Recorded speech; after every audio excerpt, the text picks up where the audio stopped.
अस्सलामुअलैकुम मेरे भाइयों और बहनों जो ये वीडियो देख रहे हैं। मैं आपसे गुजारिश कर रहा हूँ कि आप मेरी चैनल को पहले सब्सक्राइब करें ताकि मैं इम्पोर्टेंट अपडेट्स और एग्ज़ाम प्रिपरेशन के बारे में बताऊँगा। आज मैं आपको पेपर 222 के बारे में BLI 222 के बारे में कुछ बताऊंगा, जो कुछ क्वेश्चंस बताऊंगा जो आपको प्रिपेयर करने हैं, जो आपके एग्ज़ाम में आपको मदद देंगे, जो एग्ज़ाम में आ सकते हैं। चलो हम देखें कौन कौन से क्वेश्चंस आ सकते हैं एग्ज़ाम में। पहला क्वेश्चन जो एग्ज़ाम में आ सकता है वो है सेकेंडरी पीरियोडिकल्स के बारे में। पहले क्वेश्चन पेपर के बारे में बताएंगे। क्वेश्चन पेपर कैसे आता है एग्ज़ाम में। आपको पार्ट ए में 4 क्वेश्चंस आ जाएंगे। 4 क्वेश्चंस करने हैं, 6 में से 4 क्वेश्चंस करने हैं। 10 मार्क्स के क्वेश्चंस होंगे। इनमें आपको 500 वर्ड्स तक जवाब लिखना है। पहला क्वेश्चन जो आया था वो था व्हाट आर सेकेंडरी पीरियोडिकल्स। 2019 के पेपर में आया था। What are secondary periodicals, discuss various types of secondary periodicals with suitable example. अगर आप देखोगे ना प्रीवियस पेपर्स भी अगर आप कंसल्ट करोगे तो आप देखोगे कि पीरियोडिकल्स के बारे में तकरीबन एक क्वेश्चन आ जाता है, चाहे वो 5 नंबर का भी हो सकता है या 10 नंबर का भी हो सकता है। यहाँ पर सेकेंडरी पीरियोडिकल्स के बारे में बताया गया है, तो ये इंपॉर्टेंट क्वेश्चन है। पीरियोडिकल्स ये आपको पढ़ना है। दूसरा क्वेश्चन आया था discuss the need of literature search, explain the steps of manual literature search service. ये भी एक क्वेश्चन आया था। को लिटरेचर के बारे में भी, लिटरेचर सर्च के बारे में भी आपको पढ़ना है एग्ज़ाम के लिए। वो तीसरा क्वेश्चन आया था what do you understand by current awareness type service. Current awareness type service यानी कि क्या होता है करंट अवेयरनेस टाइप सर्विस, इसके कैरेक्टरिस्टिक्स, इसके टाइप्स और इसके कैटेगरीज भी इम्पॉर्टेंट ही पढ़ना। ये बहुत ज़्यादा लेंथी टॉपिक है, आप इम्पॉर्टेंट ही पढ़ना, वो भी आपको एग्ज़ाम में मदद देगा। ये क्वेश्चन भी जब आप प्रिपेयर करोगे ये भी आ सकता है एग्ज़ाम में। ठीक, एक और क्वेश्चन आया था describe the activity of museum that makes it an information provide. ये जो म्यूजियम का क्वेश्चन है ना, ये या आमतौर पर 5 मार्क्स का आ जाता है, लेकिन इस पेपर में 10 मार्क्स का आया था। ये भी आपको पढ़ना है, म्यूजियम भी आपको पढ़ना है। डिस्कस द नीड, 5वां क्वेश्चन आया था discuss the need and method of evaluating user education. ये जो यूजर एजुकेशन लाइब्रेरी इंपॉर्टेंट है, ये आपको याद रखना। ये बहुत ही इंपॉर्टेंट क्वेश्चन है। तकरीबन पेपर्स में आ जाता ही है, चाहे वो 10 मार्क्स का हो या 5 मार्क्स का हो।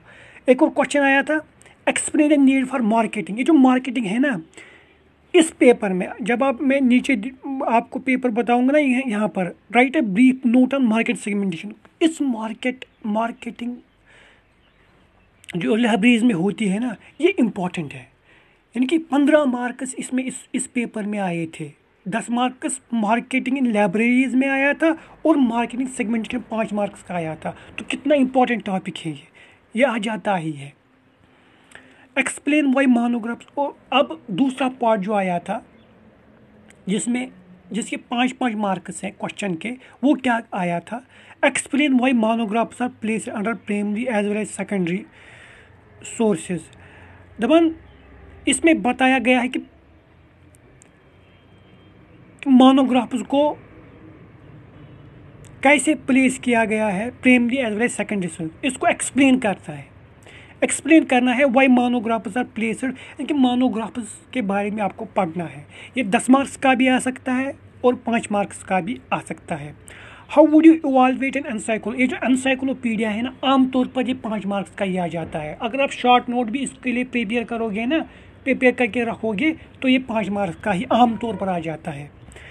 What are the special features of films that make them different from other types of mass media? ये बहुत ही आसान सा क्वेश्चन है, समझ भी जल्दी आ जाता है अगर आप देखोगे ना। ये आसान क्वेश्चन है, आप जब बुक पे पढ़ोगे तो आपके आसान बाकी टॉपिक से आसान ही लग जाएगा। ये भी 5 मार्क्स का आया था। Explain the role of technological gatekeepers, ये इम्पॉर्टेंट है।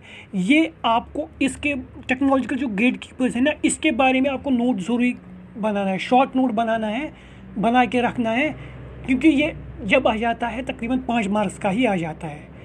हो सकता है कभी 10 मार्क्स का भी आ जाए, लेकिन आमतौर पर 5 मार्क्स का ही आ जाता है। फिर है differentiate between reference and information service. इसके डिफरेंशिएट करना है रेफरेंस और इंफॉर्मेशन। इसमें आपको दोनों टॉपिक्स पढ़ने हैं, रेफरेंस भी और इंफॉर्मेशन भी। जब आप दोनों टॉपिक्स पढ़ोगे तो डिफरेंशिएट आसानी से करोगे। Highlight the need for information use study. ये जो इंफॉर्मेशन यूज, लाइब्रेरी यूज है ना, ये भी इम्पॉर्टेंट है। इंफॉर्मेशन यूज स्टडी भी इम्पॉर्टेंट है। ये भी तकरीबन 5 ही मार्क्स का जाता है। मार्केटिंग सेगमेंटेशन जो मैंने पहले ही बताया था, ये भी 5 मार्क्स का आया था। डिस्कस वेब बेस्ड सर्विस भी सूटेबल। ये जो वेब बेस्ड सर्विस है ना, ये कभी कभी 10 मार्क्स का भी आ सकता है। आमतौर पर 5 मार्क्स का भी आता ही है, लेकिन 10 मार्क्स का भी आ जा सकता है। तो जब आप ये बुक खुलाओगे ना, तो इन टॉपिक्स को पहले आप अलग करके रखना, इन क्वेश्चन को अलग करके रखना, इनको प्रिपेयर करना, फिर दूसरे टॉपिक से जाना, क्योंकि ये टॉपिक्स इम्पॉर्टेंट है। ये मैं उन स्टूडेंट्स के लिए बता रहा हूँ जिन्होंने एग्ज़ाम तक प्रिपेयर न किया हो, है कि जो एग्ज़ाम से पहले 10-15 दिन प्रिपेयर करते हैं। उन स्टूडेंट्स के लिए जिन्होंने डीपली प्रिपेयर किया होगा पहले से ही, उनके लिए तो उन्होंने ये तो क्वेश्चंस पढ़े ही होंगे, उनके लिए तो कोई मुश्किल नहीं है। लेकिन ये वो स्टूडेंट्स होते हैं ना जो एग्ज़ाम से पहले 15 दिन या 20 दिन 10 दिन पहले पढ़ते हैं, तो फिर वो परेशान हो जाते हैं कि हम कैसे कवर कर रहे हैं। उनके लिए इम्पॉर्टेंट टॉपिक्स मैंने बताए हैं, ये आ सकते हैं एग्ज़ाम में। तकरीबन ये क्वेश्चंस रिपीट होते हैं। इनमें से कुछ क्वेश्चंस रिपीट होते हैं हर एग्ज़ाम में। अगर आप पेपर्स खुद भी कंसल्ट करोगे ना, तो आप देखोगे कि इनमें से कुछ क्वेश्चंस रिपीट हो गए हैं। तो ये आपके लिए जो इम्पोर्टेंट क्वेश्चन जो आया था 2019 पेपर का जो आया था, ये जो क्वेश्चंस होते हैं ना, यही रिपीट होते हैं बाकी पेपर में। तकरीबन यही क्वेश्चन, सारे नहीं आएंगे। मैं भी ये भी बताऊंगा कि आप सारा का सारा पेपर नहीं, ऐसा नहीं आएगा। इनमें से कुछ क्वेश्चन आ जाएंगे जो इम्पॉर्टेंट है, जो जब आप सारा पेपर प्रिपेयर करोगे ना, इसमें आपका बहुत सा 2 का बहुत सा पोर्शन भी प्रिपेयर हो जाएगा। ठीक। और जो हिंदी पोर्शन आया था वो भी इसी तरीके का आया था। मतलब जो हिंदी वाले स्टूडेंट्स हैं, जो हिंदी प्रेफर करते हैं, उनके लिए भी यही क्वेश्चन हिंदी में आए थे इस तरीके से। ठीक। वो इस तरीके से प्रिपेयर कर सकते हैं। इनके लिए ये क्वेश्चन आया था, 4 क्वेश्चंस आए थे 10 मार्क्स के, 500 वर्ड्स में लिखने हैं। वो ये क्वेश्चंस है 1 2 3 पहले क्वेश्चंस, फिर ये क्वेश्चंस आए थे, फिर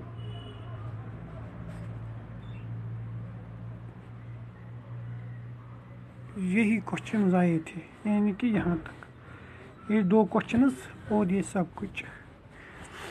ठीक। जब आप कंसल्ट करोगे ना इन क्वेश्चंस को अच्छी तरह प्रिपेयर करोगे, असाइनमेंट में भी इनमें से कुछ क्वेश्चन आ गए होंगे, आपके असाइनमेंट में भी कुछ क्वेश्चंस आ गए होंगे। जब आप इन सारे क्वेश्चंस को देखोगे ना, असाइनमेंट अगर आपने अच्छी तरह से प्रिपेयर किया होगा तो ये आपको ज़रूर मदद देगा प्रिपेयर करने में। बाकी वस्सलाम। मेरी चैनल को सब्सक्राइब करना, क्योंकि मैं आपके लिए इम्पोर्टेंट अपडेट्स हर वक्त दूंगा बिल्स के बारे में, पर्टिकुलरली इग्नो बिल्स के बारे में। ये तभी मुमकिन है जब मेरी चैनल को आप सब्सक्राइब करोगे। ठीक।